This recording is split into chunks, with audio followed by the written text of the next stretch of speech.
Good vibes, lovely people. Samahan niyo kami sa Boracay.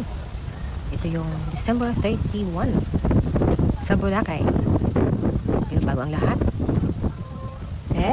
ang lahat, ito muna tayo pagkatapos ng hapunan namin sa Haneda Airport, kung saan kami nagstay sa Vela Fontaine. Labas ng Vela Fontaine, ito ay may kainan na yakiniku. So pagkatapos, ito na kami, mag-rest na kami. Ito yung tulugan namin. Simple lang na maliit, pero masarap matulog. Pagkagising sa umaga, ay magpa-flight na tayo at ito na ang aming flight. Nakasakay na kami sa aeroplano. Nakikita ko na naman yung pababa at paakyat ng mga aeroplano na sunod-sunod dito sa Haneda Airport. Tingnan nyo naman, ang ganda ng pagkakuha ko. O, diba? May kasunod na naman ulit. Pagkatapos nito, ayun. Bago kami makalipad, marami pa kami makakasalubong na mga aeroplano. At ayun na naman. Grabe no, ang dami lumilipad na aeroplano. Pababa na naman siya. So, hinihintay lang namin ang aming turno. Na kami naman ay magpa-flight na. At eto na kami, nakaalis na po. At sinisilip ko naman dito sa right side. Lagi ako nakaupo guys pag kumukuha kami ng ticket. Para silip na silip namin kung ano yung gusto namin. Gustong makita. At ito ay ang Mount Fuji. Ayun na siya. O diba? Gandang-ganda siya. Ito ay nasa right side ito. Lagi ng aeroplano. Pag galing kayo ng Haneda, ito talaga yung makikita. Napakaganda niya. Kinukuhanan ko siya hanggang sa hindi na siya matanaw ng camera natin. Diba? Napakaganda niya. Sinasadyahan namin na talaga ang pag nagpabook kami ng ticket at nagpapapwesto kami talaga dito sa kanan. Sa right side ng airplane guys. At ayun, ito nga likod ng pakpak ng aeroplano para may view ang ating makita dito sa ating himpapawid. Ayun, tingnan nyo, diba? Kitang-kita ang aeroplano yung pakpak niya. Plus, ang Mount Fuji, diba? Ng Japan. Oh, napakaganda. Hindi ako magsasawa dito guys. Mabuti na lang at maganda ang panahon at hindi ito maulap. May ulap nga siya pero nalalagpasan niya hanggang sa hindi na siya makita. So, sinuzong natin para talagang malaking-malaki ang kuha niya. Napakaganda, di ba? So, sa pagtapos ng taon, mag-wish tayo para sa ating next year na magiging maganda siya. Parang sinasadya ng eroplano, yung daan ng eroplano ay way na parang umiikot tayo sa buong lugar na to. Iniikutan natin siya. Kasi una, hindi mo makikita yung parang may butas eh. Tapos yung pangalawa, nasa harapan mo na yung butas. Hanggang sa hindi mo na siya makita. Tingnan nyo. Tatakpan na siya ng pakpak. Parang nakapatong siya sa pakpak ng eroplano. Kaya ito talagang favorite ko pag bumabiyahe guys. Lalo na pag itong ganitong winter. Kitang-kita kasi siya dahil maputi. Pero wala siyang gaanong snow this time. Dati-rati ang puti-puti niyan. Ang daming snow. Ayun, kitang-kita yung butas niya, di ba? Yan. Kung nakatapat na tayo sa butas niya mismo. Yung parang may butas. Ganyan kasi yung dating niya guys. Grabe naman, napakaganda ng Mount Fuji. Kahit sa bintana namin sa aming probinsya, makikita siya. Pagtapos nito, excited naman ako sa aming food. Dito sa airplane. At iinom tayo ng beer or red wine. Ayan, para masarap ang tulog natin sa aeroplano. Ayan pa talaga ako, hindi pa siya natatapos. Kitang-kita ko siya, ayan. Hindi na tayo nakatapat sa may butas. Umiikot siya guys. Umiikot yung aeroplano. Talagang viewing. Sinasadya na mag-view ang Mount Fuji guys while traveling sa airplane. Sa taas. Mukhang may ulap na. Hindi na siya gaano kita. Natakpan na siya. Asa na siya? Hinahanap ng camera ko. Hindi na siya kita. Ayan, malapit na tayo na lang ng Pilipinas dito guys. Pauwi na. Ayan na, lalapag na po. At pagkatapos nito, sa Cebu Pacific. Video yan o. At nandito na tayo sa Boracay. Pinapagkasan, kumain kami lang. Pagkain Video man na siya. Hulaan niyo po Maganda. yan. Yang Okay na? O, diba? Naka-on na send na? Yung taho. Naka-live? Ayun, tapos Ang favorito natin. Ayan, Lagi dito kami kayo. na ganyan. Wow. Tapos, 50 lang hinihiram kami, kami video. para magpa-picture. Wala, oh. Ganyan. Ayan. Salamat no.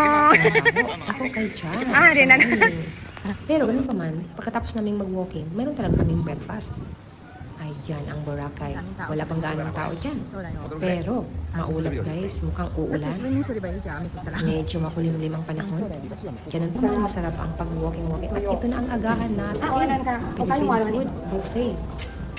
Kainan na. Dress mo na dyan eh. Dressing na yung karang. Ayan. So, that's it. Kasi ano naman, tinapin sa Ano yun? Patastache mo. Ay, hello. Ay, hello. Bacon. At gumawa siya ng sarili ng sandwich. Gawa na. May sarili siya. Kapit ng sandwich. Sarap. Pwede na bacon. Yan ang ginagawa niya. Tapos kumain ko sa bossing tayo dito sa Christmas na view sa labas. Ang galing na. Nangutusan ko yung isa eh. Kuha na natin ng video. Akit tayo sa taas. Ang ganito ang decoration nila sa Christmas. Ikaw na siya pugod sa camera. Tomorrow. Ayan, may overlooking dito guys. Akit tayo. Andito yung kanilang swimming Ako, chika pool pool sa din, eh. taas. Swimming. Ayan. Maganda Oh, din. iya. Maganda naman. Overlooking. Pero Kuko mas de. gusto ko mag-swimming Ano, gala? sa dagat kaysa sa Special gala. Ayan, may taas pa. May pinakataas pa. Pwede mo pang akyat. Kira kariron datte. So, itachi. Hanggang sa mga Ito, dakar ko view ka nito doon to. sa Ah, di mo taas. minay na. O, diba? Pasyal-pasyal after namin kumain ng agahan. Ganda ng place. Dati wala pa to. Parang kakakaan Kuko. ko Kuko ka swimming pool. Ayan, ang swimming pool Oh, ikan, overlooking ikan. sa dagat. Kaji ka. Suzushi dyan. Maganda siya. Ayan. Sana Hindi, maganda ang anong kuko panahon mo? kaso lang makulimang Halika. guys. Inaabangan namin ang sunrise. Kaso lang wala kami Ano, kira, nakita. kira, kira. Mucho to. Mucho to. Inabangan din namin Agad mamaya ba, ang Yung kay sunset. Bukay ma de. Di siya?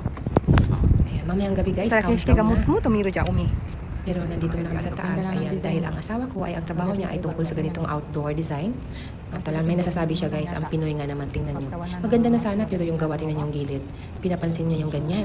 Kaya dapat, hindi makikita yan. Kung ano yung mga pulidong gawa, hindi makikitaan ng pangit. Ayan, maganda sana yung place pero nakikitaan ng pangit. Nako, subukan nyo ang mga hapon, hindi ganyan. So, nandito naman tayo sa viewing deck guys, sa ibang lugar. Land tour tayo. Ang ganda, overlooking. Tapos, nandito tayo ulit sa kabilang dagat. Dito sa Boracay. Nanood lang kami ng paligid. Nag-land tour tayo. Ayan, pwesto-pwesto dito. Hangin sa lugar dito banda. Ayan, may mga Pwede po. activities. Boracay, I love Boracay. Ganda. Eto, napipwesto na sana ako. Kaso lang, meron parang nagpipicturan. Dito naman ako sa dulo. Hihintayin ko silang matapos. Pero, ang aking cameraman ay hindi na makapag-antay. Kinuhanan na niya ako dito. Hayaan mo na. Okay lang. At least Boracay naman ito eh. O, diba? Konti-konting usod. Hindi na lang. Dito na lang tayo pipwesto sa mga nag-a-activity. Ang ganda. Gusto kong maging kaganyan kaso hindi ko ito kaya. Dito na lang ako pumesto sa mga puno. Sa puno ng mga niyog. May niyog dito guys na napaka-well-known na niyog. Yung design niya. Kasi mukhang matutumba na at tinutungtungan ng mga tao. Doon yun sa kabilang dulo. Ayun, napakaganda. Ito na. Yan yung puno na yan. Talagang ang daming nagpapapicture dito banda. Eh ako, hindi na kami makapag-antay nang mawala na yung mga nagpapicture yan. Pumesto na yan. Kasi ang camera ko ay mainipin. O, diba? Pupesto na ako sa parang gilid. Dito naman. Ay, talon. Maganda naman talaga, oh. Talagang ano to eh. Well known to sa mga nagpa-vlog guys, itong style ng coconut. Yan. Lakad-lakad. Picture-picture. Pinaalis pa ako kasi nahagip ako eh. Sa kanilang picture. Oh my God. Ganun pa man. Ayan. Pwesto. Akyat. Ang babaeng nasa puno ng niyog. Doon din sa kabila may tumba din na puno. Oh. Maganda din doon. Kaso lang, pag nagpa-picture ka guys, may bayad. Oh, talon. Agoy. Nag-i-enjoy nga talaga siya. Enjoy na enjoy sa sarili niya. Ayan, nagtagal kami ng saglit dito guys. Wala nang tao, chance. Talon-talon. Hindi na ako tutungtong banda ron. Dito lang ako banda. Ayun, talon. Lipat naman tayo doon sa kabila. Dito tayo banda. Papakuha din ako ng video dito. Kunyari nag-walking. Pero talagang nag-walking kami sa morning. Pero ito ay land tour, guys. Dinadala kayo kung saan-saan. And then, naka 3 hours ay, isang 3 hours ay 500 every hour ang pag-tour. Depende na siguro sa kausap nyo. Pwede nyo namang tawaran. Pwede rin makapagbayad kayo ng mahal. Kaya kung kayong bahala, depende sa servisyo din na binigay sa inyo. So, kayo nang bahala magbigay ng bayad sa kausap ninyo. Ayan, iniintay lang kami sa tabi habang mamasyal kami dito.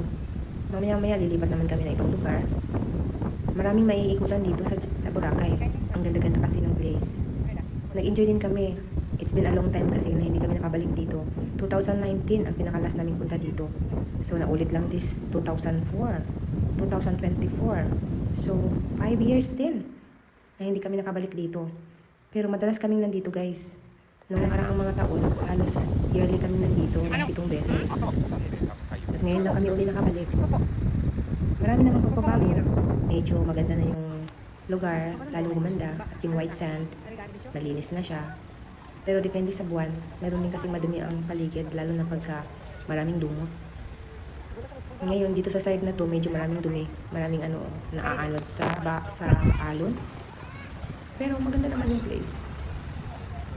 Dito sa Beach. Dito kami mag-picture. Meron kukuha sa amin na picture kami.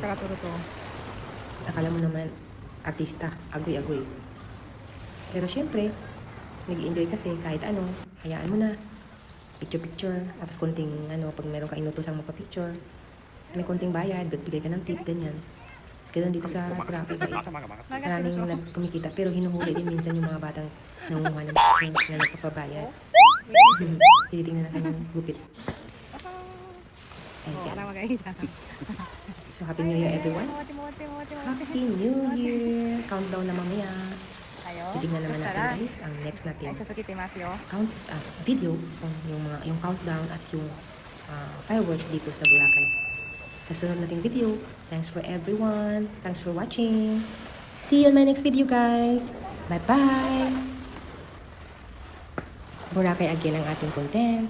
So, don't forget to like, subscribe. Love you all. Bye-bye! Mama.